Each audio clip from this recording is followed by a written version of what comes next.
बयान 27। तेज सिंह, देवी सिंह और ज्योतिषी जी के चले जाने पर कुमार बहुत देर तक सुस्त बैठे रहे। तरह तरह के ख्याल होते रहे। जरा खटका हुआ और दरवाजे की तरफ देखने लगते कि शायद तेज सिंह या देवी सिंह आते हों। जब किसी को नहीं देखते तो फिर हाथ पर गाल रखकर सोच विचार में पड़ जाते। पहर भर दिन बाकी रह गया, पर तीनों यारों में से कोई भी लौट कर ना आया। कुमार की तबीयत और भी घबराई, बैठा ना गया। डेरे के बाहर निकले। कुमार को डेरे के बाहर होते देख बहुत से मुलाजिम सामने आ खड़े हुए। बगल में ही फतेह सिंह सेनापति का डेरा था। सुनते ही कपड़े बदल हरबों को लगाकर वो भी बाहर निकल आए और कुमार के पास आकर खड़े हो गए। कुमार ने फतेह सिंह से कहा, चलो जरा घूम आए, मगर हमारे साथ और कोई ना आए। ये कहकर आगे बढ़े। फतेह सिंह ने सभी को मना कर दिया, लाचार कोई साथ न हुआ। ये दोनों धीरे धीरे टहलते हुए डेरे से बहुत दूर निकल गए। तब कुमार ने फतेह सिंह का हाथ पकड़ लिया और कहा, सुनो फतेह सिंह, तुम भी हमारे दोस्त हो, साथ ही पढ़े और बड़े हुए। तुमसे हमारी कोई बात छिपी नहीं रहती। तेज सिंह भी तुमको बहुत मानते हैं। आज हमारी तबीयत बहुत उदास हो गई। अब हमारा जीना मुश्किल समझो, क्योंकि आज तेज सिंह को न मालूम क्या सूझी कि बद्रीनाथ से जिद कर बैठे, हाथों में फंसे हुए चोर को छोड़ दिया।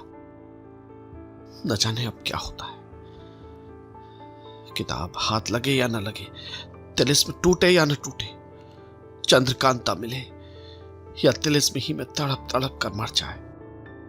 फतेह सिंह ने कहा, आप कुछ न सोचिए, तेज सिंह ऐसे बेवकूफ नहीं है। उन्होंने जिद किया तो अच्छा ही किया। सब यार एकदम से आपकी तरफ हो जाएंगे। आज का भी बिल्कुल हाल मुझको मालूम है। इंतजाम भी उन्होंने अच्छा किया है। मुझको भी एक काम सुपुर्द कर गए, वो भी बहुत ठीक हो गया है। देखिए क्या होता है। बातचीत करते दोनों बहुत दूर निकल गए। यकायक इन लोगों की निगाह कई औरतों पर पड़ी जो इनसे बहुत दूर न थीं। इन्होंने आपस में बातचीत करना बंद कर दिया और पेड़ों की आड़ से औरतों को देखने लगे। अंदाज से 20 औरतें होंगी। अपने अपने घोड़ों की बाग थामे धीरे धीरे उसी तरफ आ रही थी। एक औरत के हाथ में 2 घोड़ों की बाग थी। यूं तो सभी औरतें एक से एक खूबसूरत थी, मगर सभी के आगे आगे जो आ रही थी बहुत ही खूबसूरत और नाजुक थी। उम्र करीब 15 वर्ष की होगी।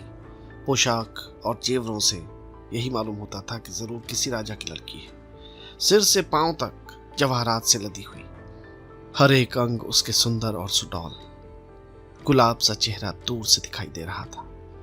साथ वाली औरतें भी एक से एक खूबसूरत बेशकीमती पोशाक पहने हुई थी। कुंवर वीरेंद्र सिंह एकटक उसी औरत की तरफ देखने लगे जो सभी के आगे थी। ऐसे आश्चर्य की हालत में भी कुमार के मुंह से निकल पड़ा, वाह क्या सुडौल हाथ पैर हैं। बहुत सी बातें कुमारी चंद्रकांता की इसमें मिलती हैं। नजाकत और चाल भी उसी ढंग की है। हाथ में कोई किताब है जिससे मालूम होता है कि पढ़ी लिखी भी है। वे औरतें और पास आ गई। अब कुमार को बखूबी देखने का मौका मिला। जिस जगह पेड़ों की आड़ से ये दोनों छिपे हुए थे, किसी की निगाह नहीं पड़ सकती थी। वो औरत जो सबों के आगे आगे आ रही थी, जिसको हम राजकुमारी कह सकते हैं, चलते चलते अटक गई। उस किताब को खोलकर देखने लगी और साथ ही इसके दोनों आंखों से आंसू गिरने लगे। कुमार ने पहचाना कि ये वही तिलिस्मी किताब है, क्योंकि इसके जिल्द पर एक तरफ मोटे मोटे सुनहरे हरफों में तिलिस्म लिखा हुआ है। सोचने लगे, इस किताब को तो अय्यार लोग चुरा ले गए थे। तेज सिंह इसकी खोज में गए हैं। इसके हाथ ये किताब क्यों कर लगी? ये कौन है और किताब देखकर रोती क्यों है? दूसरा अध्याय समाप्त। तीसरा अध्याय, बयान 1। वो नाजुक औरत जिसके हाथ में किताब है और जो सब औरतों के आगे आगे आ रही है, कौन और कहां की रहने वाली है, जब तक ये न मालूम हो जाए तब तक हम उसको वन कन्या के नाम से लिखेंगे। धीरे धीरे चलकर वन कन्या जब उन पेड़ों के पास पहुंची जिधर आड़ में कुंवर वीरेंद्र सिंह और फतेह सिंह छिपकर खड़े थे, तो ठहर गई और पीछे फिर के देखा। इसके साथ एक और जवान, नाजुक और चंचल औरत अपने हाथ में एक तस्वीर लिए हुए चल रही थी, जो वन कन्या को अपनी तरफ देखते देख आगे बढ़ाई।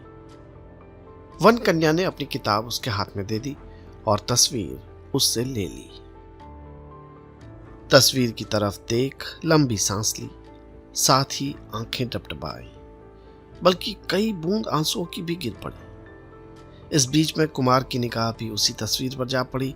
एकटक देखते रहे और जब वन कन्या बहुत दूर निकल गई तब फतेह सिंह से बातचीत करने लगे। क्यों फतेह सिंह, ये कौन है, कुछ जानते हो? नहीं कुमार, मैं कुछ नहीं जानता, मगर इतना कह सकता हूं कि ये किसी राजा की लड़की है। कुमार, ये किताब जो इसके हाथ में है जरूर वही है जो मुझको तिलिस्म से मिली थी, जिसको शिवदत्त के अय्यारों ने चुराया था, जिसके लिए तेज सिंह और बद्रीनाथ में बदाबदी हुई और जिसकी खोज में हमारे अय्यार लगे हुए। फतेह सिंह, मगर फिर वो किताब इसके हाथ कैसे लगी? कुमार, इसका तो ताज्जुब हुआ है, मगर इससे भी ज्यादा ताज्जुब की एक बात और है, शायद तुमने ख्याल नहीं किया। वो क्या? वो तस्वीर भी मेरी ही है, जिसको बगल वाली औरत के हाथ से उसने लिया था। फतेह सिंह, अच्छा, ये तो आपने और भी आश्चर्य की बात सुनाई। कुमार, मैं तो अजब हैरानी में पड़ा हूं, कुछ समझ नहीं आता क्या मामला है। अच्छा चलो पीछे पीछे देखें, ये सब जाति कहां है?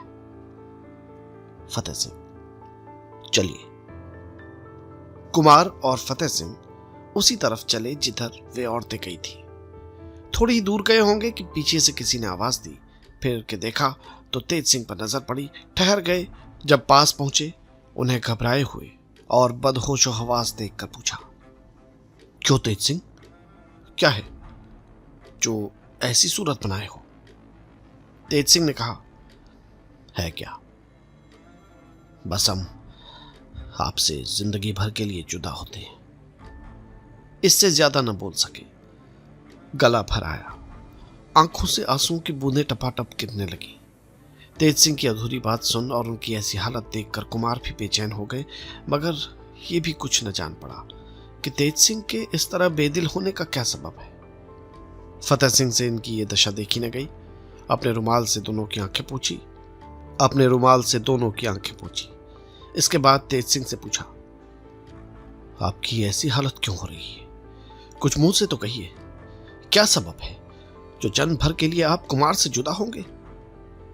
तेज सिंह ने अपने आप को संभाल कर कहा, तिलिस्मी किताब हम लोगों के हाथ में लगी और नहीं मिलने की कोई उम्मीद है, इसलिए अपने कॉल पर सिर मुड़ा के निकल जाना पड़ेगा। इसका जवाब कुंवर वीरेंद्र सिंह और फतेह सिंह कुछ देना ही चाहते थे कि देवी सिंह और पंडित जगन्नाथ ज्योतिषी जी भी घूमते हुए आ पहुंचे। ज्योतिषी जी ने पुकार कर कहा, तेज सिंह, घबराइए मत, अगर आपको किताब न मिली तो उन लोगों के पास भी न रही। जो मैंने पहले कहा था वही हुआ, उस किताब को कोई तीसरा ही ले गया। अब तेज सिंह का जी कुछ ठिकाने हुआ। कुमार ने कहा, वाह खूब, आप भी रोए और मुझको भी रुलाया। जिसके हाथ में किताब पहुंची उसे मैंने देखा, मगर उसका हाल कहने का कुछ मौका मिला नहीं। तुम पहले से ही रोने लगे। इतना कह के कुमार ने उस तरफ देखा जिधर वे औरतें गई थी, मगर कुछ दिखाई न पड़ा। तेज सिंह ने घबरा कर कहा, आपने किसके हाथ पे किताब देखी? वो आदमी कहां है? कुमार ने जवाब दिया, मैं क्या बताऊं वो कहां है, चलो उस तरफ शायद दिखाई दे जाए। हाय, विपद पर विपद बढ़ती जाती है। आगे आगे कुमार और पीछे पीछे तीनों अय्यार और फतेह सिंह उस तरफ चले जिधर वे औरतें गई थी, मगर तेज सिंह, देवी सिंह और ज्योतिषी जी हैरान थे कि कुमार किसको खोज रहे हैं, ये किताब किसके हाथ लगी है, या फिर जब देखा ही था तो छीन क्यों ना लिया। कई दफा चाहा कि कुमार से इन बातों को पूछे, मगर उनको घबराए हुए इधर उधर देखते और लंबी लंबी सांसें लेते देख तेज सिंह ने कुछ न पूछा। पहर भर तक कुमार ने चारों तरफ खोजा, मगर फिर उन औरतों पर निगाह न पड़ी। आखिर आंखें डबडबाई और एक पेड़ के नीचे खड़े हो गए। तेज सिंह ने पूछा, आप कुछ खुलासा तो कहिए कि क्या मामला है। कुमार ने कहा, अब इस जगह कुछ न कहेंगे, लश्कर में चलो, फिर जो कुछ है सुन लेना। सब कोई लश्कर में पहुंचे। कुमार ने कहा, पहले तिलिस्मी खंडहर में चलो, देखें बद्रीनाथ की क्या कैफियत है। यह कहकर खंडहर की तरफ चले। अय्यार सब पीछे पीछे रवाना हुए।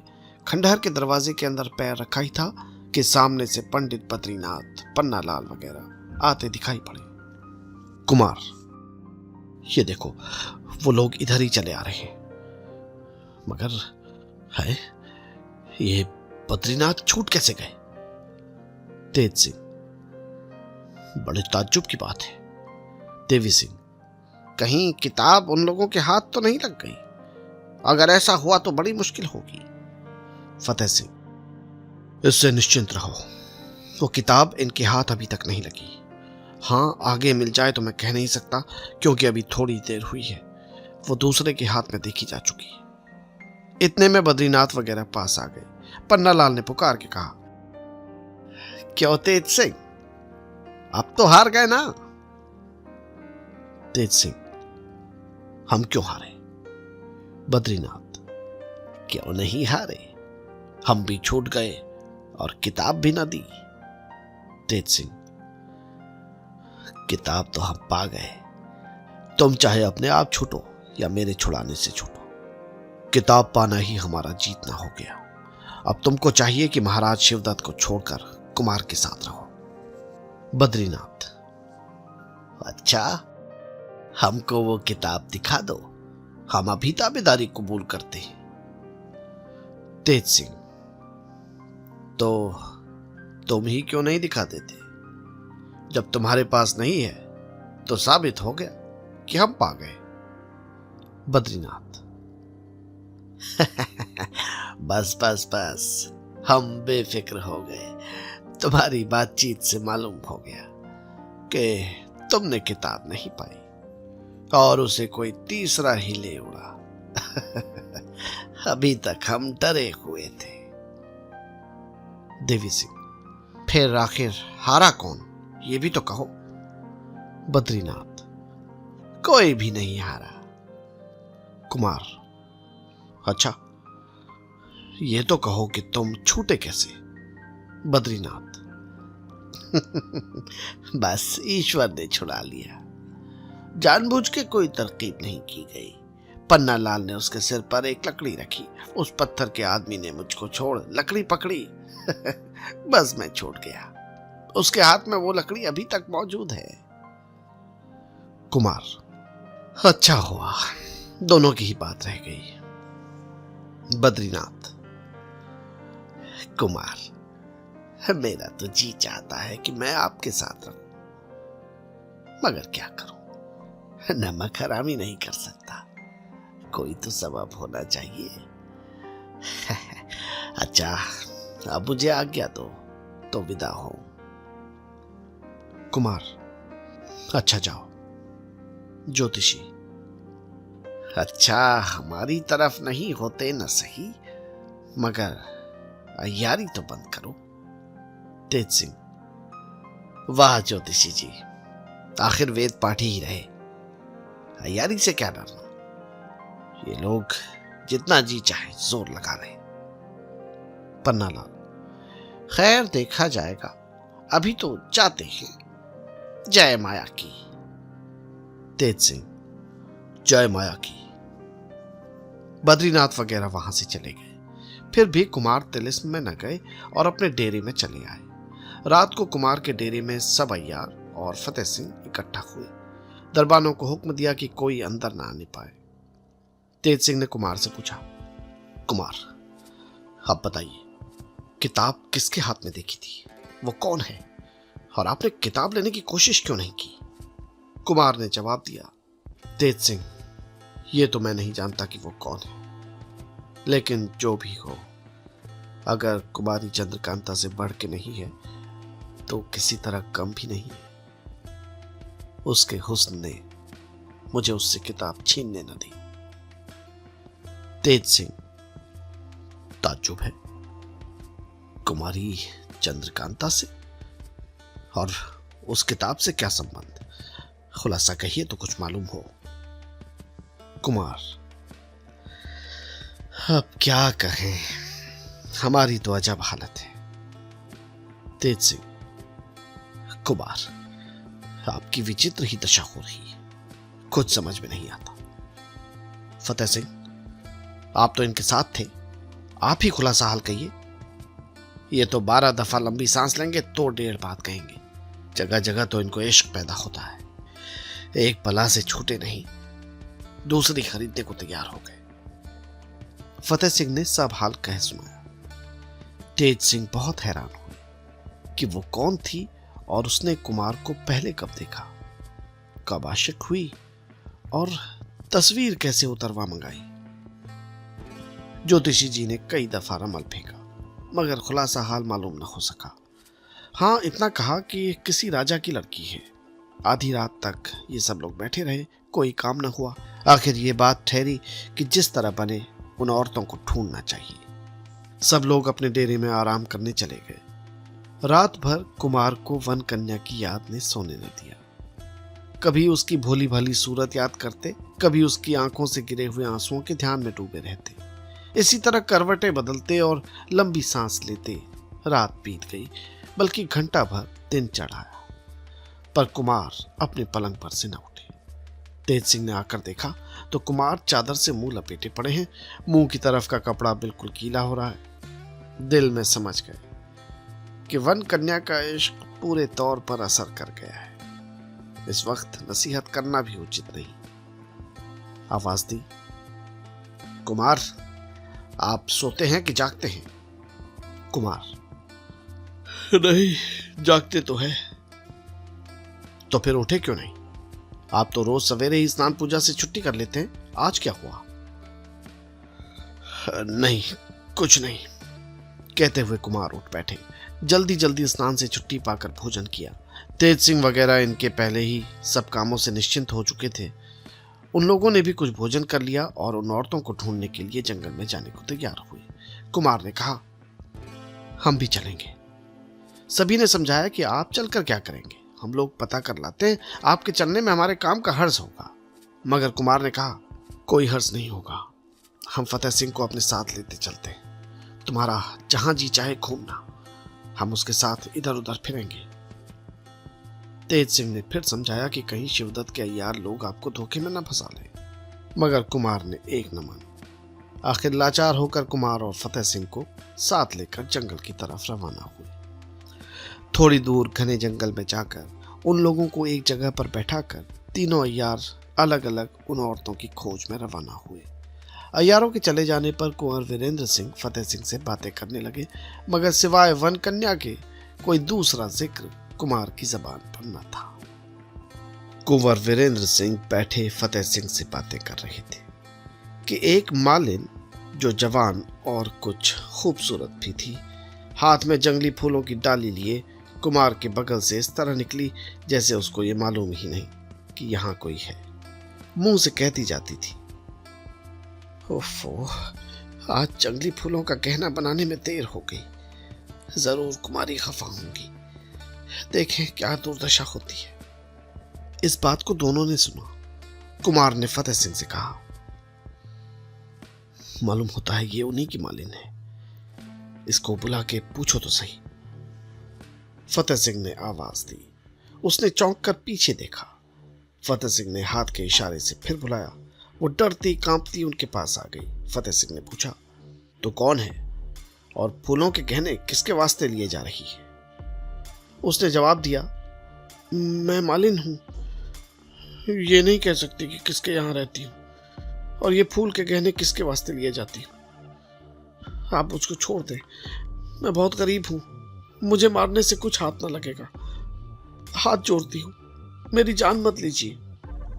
ऐसी ऐसी बातें कहकर मालिन रोने और गिड़गिड़ाने लगी।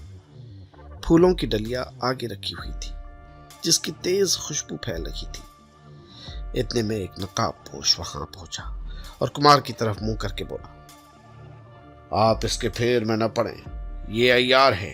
अगर थोड़ी देर और फूलों की खुशबू दिमाग में चढ़ेगी तो आप बेहोश हो जाएंगे। उस नकाबपोश ने इतना ही कहा था कि वो मालिन उठकर भागने लगी, मगर फतेह सिंह ने झट हाथ पकड़ लिया। सवार उसी वक्त चला गया। कुमार ने फतेह सिंह से कहा, मालूम नहीं वो सवार कौन है और मेरे साथ ये नेकी करने की उसको क्या जरूरत थी। फतेह सिंह ने जवाब दिया, इसका हाल तो मालूम होना मुश्किल है क्योंकि वो खुद अपने आप को छिपा रहा है। खैर कुमार, जो हो, यहां पर ठहरना मुनासिब नहीं। देखिए, अगर ये सवार ना आता तो हम लोग फंस ही चुके थे। कुमार ने कहा, हाँ तुम्हारा कहना ठीक है। खैर अब चलो और इसको अपने साथ लेते चलो, वहां चलकर पूछ लेंगे कि ये कौन है। जब कुमार अपने खेमे में फतेह सिंह और उस अय्यार को लिए हुए वहां पहुंचे तो बोले, अब इससे पूछो इसका नाम क्या है। फतेह सिंह ने जवाब दिया, भला ये ठीक ठीक अपना नाम क्यों बताएगा, देखिए अभी मालूम किए देता हूं। फतेह सिंह ने गर्म पानी मंगवाकर उस अय्यार का मुंह धुलाया। अब साफ पहचाने गए कि वो पंडित बद्रीनाथ है। कुमार ने पूछा, क्यों पंडित बद्रीनाथ, अब तुम्हारे साथ क्या किया जाए। बद्रीनाथ ने जवाब दिया, जो मुनासिब हो कीजिए। कुमार ने फतेह सिंह से कहा, इनकी तुम हिफाजत करो, जब तेज सिंह आएंगे तो इसका फैसला वही करेंगे। यह सुनकर फतेह सिंह बद्रीनाथ को लेकर अपने खेमे में चले गए। शाम को, बल्कि कुछ रात बीते, तेज सिंह, देवी सिंह और ज्योतिषी जी लौट कर आए और कुमार के खेमे में गए। उन्होंने पूछा, कहो कुछ पता लगा। तेज सिंह, कुछ पता ना लगा, दिन भर परेशान हुए मगर कोई काम ना चला। कुमार, फिर अब क्या किया जाएगा। किया क्या जाएगा, आजकल में पता लग ही जाएगा। हमने भी एक अय्यार को गिरफ्तार किया है। किसको, कहां है वो। फतेह सिंह के पहरे में है, उसको बुला के देखो कौन है। अय्यार को बुलवाया गया। जब बद्रीनाथ की सूरत देखी तो खुश हो गए और बोले, क्यों पंडित बद्रीनाथ, अब क्या इरादा है। बद्रीनाथ, जो पहले था वही अब भी है। अब भी शिवदत्त का साथ छोड़ोगे या नहीं। महाराज शिवदत्त का साथ क्यों कर छोड़ने लगे, तो फिर कैद हो जाओगे। चाहे जो हो, ये न समझना कि तुम्हारे साथी लोग छुड़ा ले जाएंगे। हमारा कैद खाना ऐसा नहीं है। उस कैद खाने का हाल भी मालूम है, वहां भेजो भी तो सही। देवी सिंह, वाह रे निडर। तेज सिंह ने फतेह सिंह से कहा, इनके ऊपर सख्त पहरा मुकर्रर कीजिए। अब रात हो गई है, कल इनको बड़े घर पहुंचाया जाएगा। फतेह सिंह ने अपने मातहत सिपाहियों को बुलाकर बद्रीनाथ को उनके सुपुर्द कर दिया। इतने में ही एक चौबदार ने आकर एक खत उनके हाथ में दिया और कहा कि एक नकाबपोश सवार बाहर हाजिर है जिसने ये खत राजकुमार को देने के लिए कहा है। तेज सिंह ने लिफाफे को देखा। ये लिखा हुआ था, कुंवर वीरेंद्र सिंह जी के चरण कमलों में। तेज सिंह ने कुमार के हाथ में दिया। उन्होंने खोल कर पढ़ा, सुख संपत्ति सब त्याग्यो जिनके हेत, वे निर्मोही ऐसे सुधि हो न लेत। राज छोड़ बन जोगी भसम रमाए, विरह अनल की धूनी तापत आए। कोई वियोगिनी। पढ़ते ही आंखें टपटपाई। बंदे गले से अटक कर बोली, उसको अंदर बुलाओ जो खत लाया है। हुक्म पाते ही चौबदार उस नकाब पोश सवार को लेने बाहर गया, मगर तुरंत वापस आकर बोला, वो सवार तो मालूम नहीं कहां चला गया। इस बात को सुनते ही कुमार के जी को कितना दुख हुआ वे ही जानते होंगे। ये खत तेज सिंह के हाथ में दिया, उन्होंने भी पढ़ा। इसके पढ़ने से मालूम होता है ये खत उसी ने भेजा है जिसकी खोज में दिन भर हम लोग हैरान हुए, और ये तो साफ ही है कि वो भी आपकी मोहब्बत में डूबी हुई है। फिर आपको इतना रंज न करना चाहिए। कुमार ने कहा, इस खत ने तो इश्क की आग में घी का काम किया। उसका ख्याल और भी बढ़ गया, घट कैसे सकता है। खैर, अब जाओ, तुम लोग भी आराम करो। कल जो कुछ होगा देखा जाएगा।